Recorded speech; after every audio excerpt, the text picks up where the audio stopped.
The National Cooperative Bank in Baswangudi in Bengaluru has been put under Section 35A by the RBI, setting a withdrawal limit at 50,000 rupees. Deepak, what are the details coming in, because this is going to affect several customers?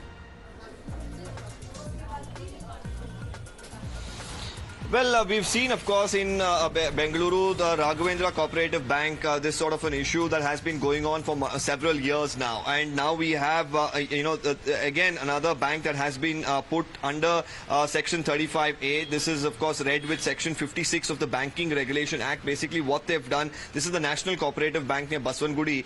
Now, we've been told that there are a lot of depositors, of course, who are heading to the bank at this point in time to withdraw, because the withdrawal cap right now is 50,000 rupees. We've, of course, seen with these sort of issues with multiple other banks in the country as well, be it the Punjab National Bank or, like I mentioned, the Raghavendra Bank, for example, here in Karnataka itself.